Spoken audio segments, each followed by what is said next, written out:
my accountant called and said, "Chris, there's a wire transfer. $440,000 went out yesterday to a Cayman Islands account." I said, "That's impossible. I was with my family all weekend." Her voice dropped. "I know. That's why I'm calling you." Then I realized why my sister disappeared for 2 minutes. My name is Chris. I'm 33. Oldest kid, first to move out, first to start a company, the one who always figures it out. That's what my mother says when she's handing me another problem that isn't mine. I'm the guy who fixes Wi-Fi, buys plane tickets, and somehow ends up paying for dinner because the bill lands near me. Entrepreneur is a polite word for I haven't slept since 2019. I build logistics software. I live in a small apartment that looks bigger in photos. I run on black coffee and deadlines. I'm also the family wallet. Not officially. It's just understood. My sister, Dana, is 29. Bright. Charming. She knows everyone at the party before she walks in. She also knows how to tilt a conversation until you feel guilty for breathing too loudly.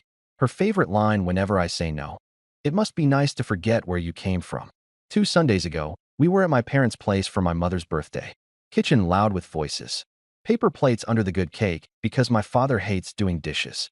I was cutting slices when Dana leaned against the counter and said it like a joke, but not a joke. "You're late on gifts this year, banker boy." I laughed. "I'm not a banker." She smiled with her eyebrows. "You are when we need you to be." My mother snapped her fingers at me like I was still 15. "Christopher, don't forget your grandma's prescription money on your way out. The card machine by the pharmacy is broken and cash would be easier."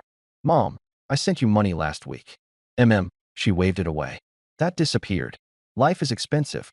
My father stared at the TV like the remote was more important than me. "Don't make a fuss," he said, not looking up. "It's family." I wanted to say, "Family is not my payroll." Instead, I whispered, "I'm tapped out till Tuesday." I said it too softly. Dana laughed in that way that makes everyone else laugh, because she's already decided it's funny. Tapped out. The rich entrepreneur is tapped out? Cute. I set down the knife. "That's not." "Relax," she said, already bored. "You know I'm messing with you." But the room had shifted. I felt it. The tightening in my chest, heat in my ears, that small animal sense that something was off. I couldn't name it yet. Not there. Not while my mother lifted her glass and said, "To family. The people who show up." Everyone cheered. I took a sip and tasted nothing. I looked at Dana and remembered how she'd disappeared into the hallway a few minutes earlier, phone pressed to her ear, voice low. Just 2 minutes. Then she came back, smiling like she'd solved a puzzle I didn't know we had. I didn't understand it then. I just felt the click of it somewhere under my ribs, like a door unlocking in a dark house. Here's the part people skip when they tell tidy stories: the pattern. At 22, I built my first app. It tanked. At 24, I joined a tiny startup, then left to start my own with a friend. We made something that worked. I learned to love spreadsheets. I learned to hate weekends. Money was lumpy. Success looked like an ECG. In those years, my family learned something too. If they called me, I picked up. When the car died, I paid the tow. When the rent got tight, I covered the gap. When my parents' roof leaked, I put it on my card because the contractor doesn't trust checks. They said thank you with a tone like I was passing them napkins. The script never changed. "Chris, you're so good with numbers. Chris, you know how hard it is for us. Chris, just this once." Dana played a different part. She didn't ask. She framed things. "You remember how Dad helped you with your first car?" "He didn't." "You remember sleeping on my couch when you were coding nights?" "It was 2 nights and I fixed her router for 6 months." She'd tilt the story, then smile like she'd offered me the chance to be generous in front of an audience. When I started paying myself a real salary, I made a budget for family. I put it in a separate account. I told my parents I'd help with specific things: medicine, utilities, emergencies. I told Dana I wouldn't fund big purchases, not her credit card point strategy, not bridging loans. I said it simply: "I'm not a bank." She laughed. "You're literally a payments guy." Boundaries didn't take. They heard, "Maybe later." It escalated slowly. Little things. My mother forgot to cash my checks and asked me to Zelle instead. My father lost receipts. Dana logged into my Netflix, and somehow also my airline miles. I switched passwords and felt like a villain. Then the small lie, the one I didn't catch. Last summer, when things got tight at work, I hired an outside accountant, Sarah. She rebuilt our books with military neatness. She found a $1,000 subscription we'd been double charged for. I joked that she was my favorite person. She laughed like an older sister I hadn't had. In January, my friend and I closed a Series A. Nothing crazy, but enough to breathe. I told no one except my co-founder and Sarah because I'd learned. Money makes my family weird. I kept my head down. I kept my same apartment. I kept my same shoes with the weird squeak. But news leaks. A cousin posted a photo of me at a co-working space and captioned it King. My mother called and said, so proud. My father said, about time. Dana sent a string of champagne emojis and a link to a watch she'd been meaning to buy eventually. I ignored the link. I sent my mother flowers. I sent Dana nothing. She responded in the group chat with a meme that said, billionaire behavior, and a winking face. That night, she texted me privately.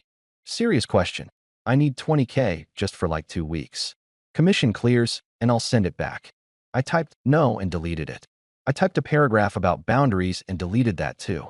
I wrote, I can do 2K to help cover groceries or utilities, not loans. She didn't answer. The next morning, she posted a story from a rooftop bar.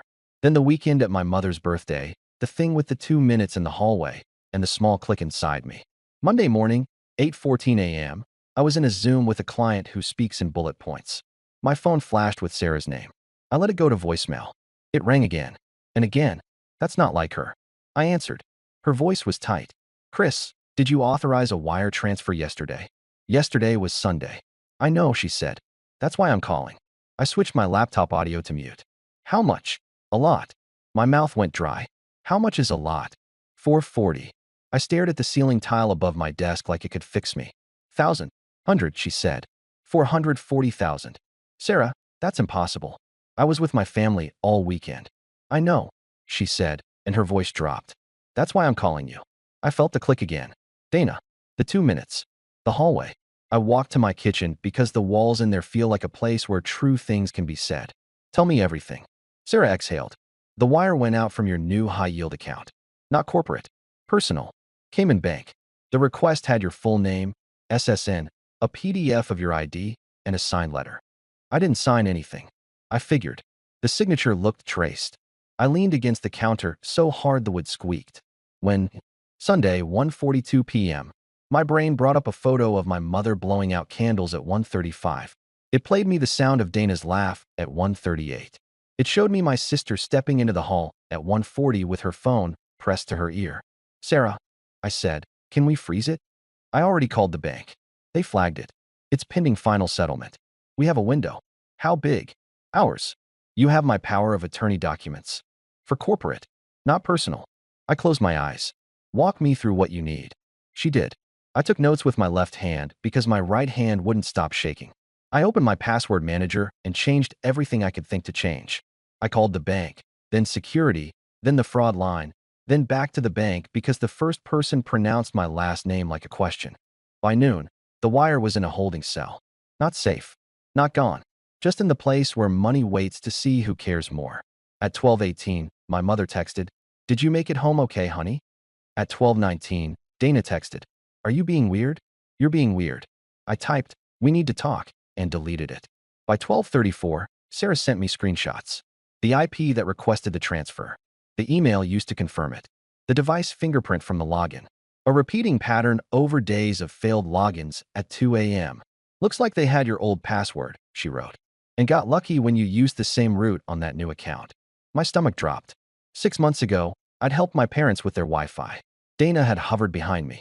What's your password again? She'd teased, because she always teased. I'd held up my phone screen, half a joke, half a dare. She had laughed. You're impossible. Not impossible, it turns out. Just predictable. I didn't start with the police. I started with the family group chat because I'm a fool who always hopes the easy door opens first. Me. Emergency call at 1 p.m. Everyone.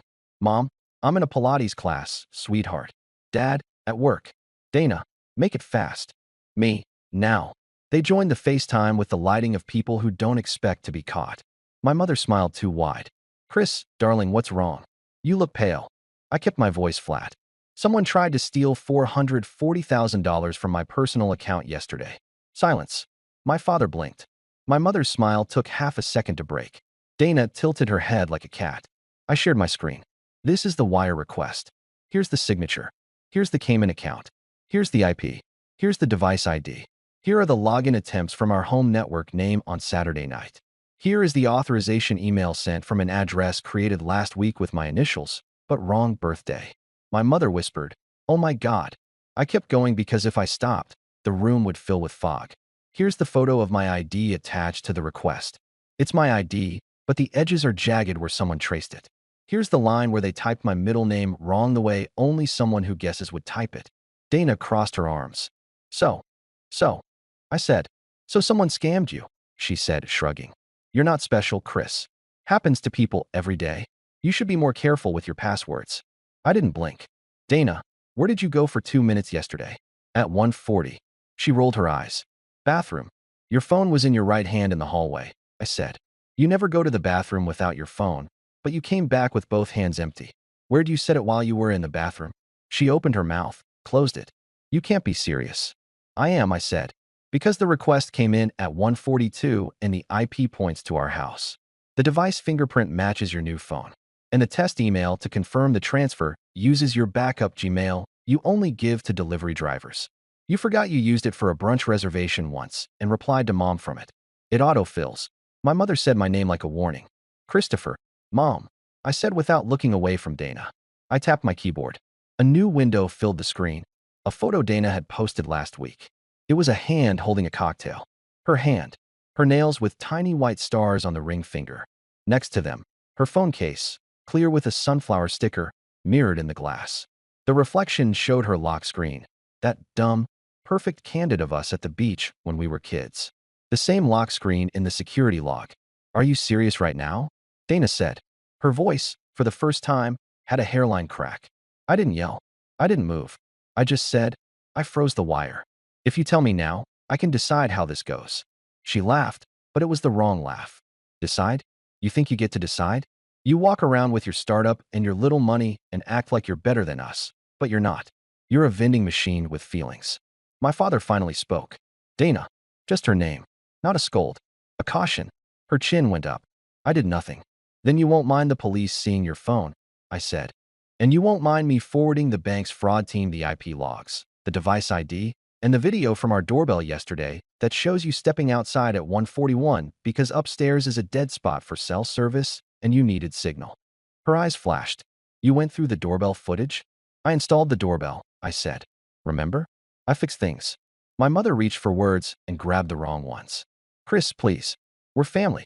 I know, I said. That's why I'm giving you 10 minutes to tell the truth before I send this to people who won't care that we are. Dana's jaw worked like a machine chewing a bolt. She looked at my father. He looked at the floor. She looked at my mother. My mother looked at me. Fine. Dana said finally, and the word hit the room like a dropped plate. Yes. I set it up. I wasn't going to take all of it. It was a bridge. I was going to put it back. She tried to smile. You know how these deals work. What deals? I said, but she was already talking. I met a guy who does private placements. He said short window, guaranteed return. He said if I could get in fast, I'd double it in a week. I just needed seed. I figured you'd say no because you always say no, so you stole, I said. She rolled her eyes hard enough to see all of college. It's not stealing if I was going to return it. My mother finally found her voice, small and shaky. We can fix this quietly. We can't, I said. I froze the wire, but the bank filed a suspicious activity report. This is already real. Dana folded her arms again, lips tight. You're ridiculous. No, I said. I'm done. And something in the room snapped shut. The next 12 hours were slow and surgical. First, the bank. I forwarded everything. I authorized the fraud team to contact Sarah. I wrote a statement with timestamps. I included the doorbell video. I signed it digitally. I didn't look at my name in the signature because it felt like someone else's. Then I called a lawyer. He answered on the second ring and told me 2 things I didn't want to hear. Report it to the police now, and stop talking to your family until you have counsel on every call. I wrote both on a sticky note and taped it to my monitor because grief makes me forget simple sentences. At 3:06 p.m., I filed a police report. The officer on the phone asked questions like a metronome. I answered them like a person translating their own life into past tense. At 3:48 p.m., the bank confirmed the wire was reversed into a holding account pending investigation. The money wasn't back. It was visible. It would be released when the case closed. Corporate words for, not gone. At 4:22 p.m., Dana texted me directly. You're destroying my life. Call off the dogs. 5 minutes later, I didn't mean it like that. 10 minutes later, you've always wanted to embarrass me. Then, fine. Do what you want. I didn't reply. At 6:01 p.m., my mother called from the house phone like it was 1998. I let it go to voicemail. Then she sent a flurry of texts, each one like a different season. Honey, I'm sure this is a misunderstanding. Your sister is in tears. We are your parents. You owe us kindness. Don't do this to us. We raised you. We sacrificed. Remember who helped you when you had nothing. We can make this go away. Call me now. I read them in order and felt my lungs get small. I put my phone face down and washed the same cup twice. At 8:30 p.m., Sarah called. The bank liaison said your documentation is the cleanest they've seen. That helps. Also, you need to file an FTC identity theft affidavit. Now, I filed it. I scheduled fraud alerts with all 3 bureaus. I thought about how adult chores are just whether you stand in because no one else can. At 10:14 p.m., a new text from my father. 3 sentences. Don't press charges. She's your sister. We'll figure out a repayment plan. I stared at the word plan until it lost its meaning. I typed no and deleted it. I typed, you should have told her no before she needed a felony, and deleted it. I typed nothing and slept on the floor because my bed felt too kind. Morning made things sharper, not easier. The lawyer called at 8 and said, they'll try to make you feel crazy. Don't negotiate via text. Don't go to their house. Don't meet alone. If they call, let it record. He paused. You okay? No, I said, but I'm not going to die. He said, that's enough for today. Around noon, my phone lit with Dana's name. I answered because I wanted to hear the version of the story she tells herself. Are you happy? She said, voice flat. No. You ruined my life. You tried to empty mine. It was alone, she said, and the word cracked in the middle. I didn't agree to it. She exhaled into the phone like she could fog the truth. You were never going to help me. You like this. You like being the martyr. I closed my eyes. I like building things. I like sleeping at night. You think you're better than us. I think I'm allowed to own my money and my choices, I said. I think I'm allowed to not be stolen from by someone who knows my childhood phone number. Silence. Then that tiny voice I remember from when we were kids, and she needed me to check the closet for monsters. I panicked, she said. I'm in deep. I thought I could fix it fast. With fraud, I said softly. Don't call it that, she snapped, voice back to steel. You always make everything sound worse. Because it is worse, I didn't say. Because it's true. That night, I wrote an email to my parents. Short, clean. I attached a PDF the lawyer helped me draft. It said, I will communicate only in writing. All financial boundaries are now formal. Do not use my name or accounts for any reason.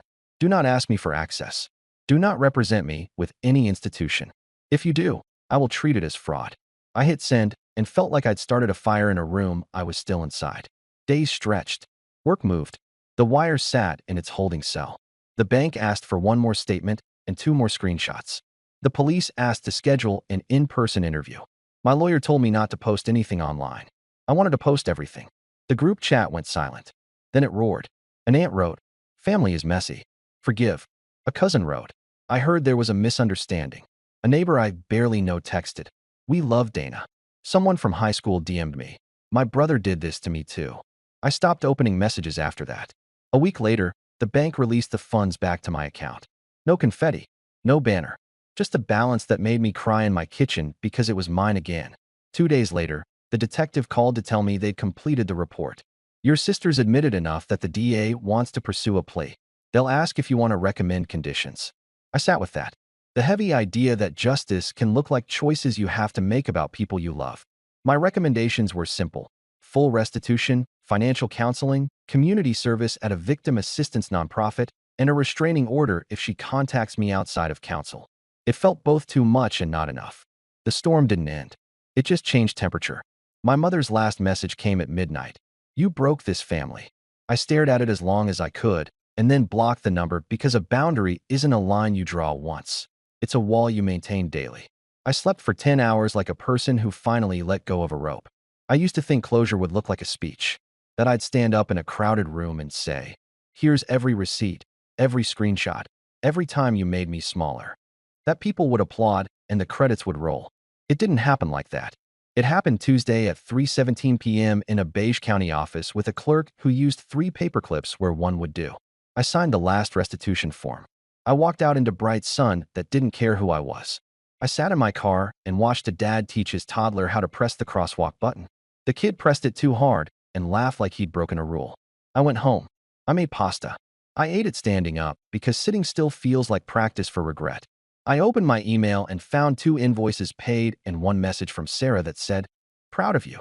I looked at that sentence for a long time because no one in my family has ever said it without a string attached. Later, I took a walk with my phone in my pocket and my ringer off. The city sounded like a big dishwasher. I passed a pawn shop with a sign that said "We buy gold" and thought about all the tiny ways people trade pieces of themselves to get through a bad week. When I got back, I wrote a note for myself and taped it to the inside of my front door where no one else will see it. It says, "You are not a vending machine with feelings. You are not a bank. You are not responsible for their unfinished work. You are allowed to be generous and still say no. You are allowed to lock the door." I keep thinking about the 2 minutes Dana disappeared at my mother's party. How small the action was. How casual. How it was enough to almost rearrange my life. And I think about the other 2 minutes. The ones I took before I called the bank. The ones where I stood in my kitchen and let the truth land in my bones. The moment I understood that love without boundaries is just an open tab at a bar where no one knows your name. Sarah called today to close the loop. "Everything reconciled," she said. "You good?" "No," I said, then corrected it because truth is work. "I'm getting there." She laughed softly. "That counts." I don't know if my family will ever forgive me for choosing not to be used.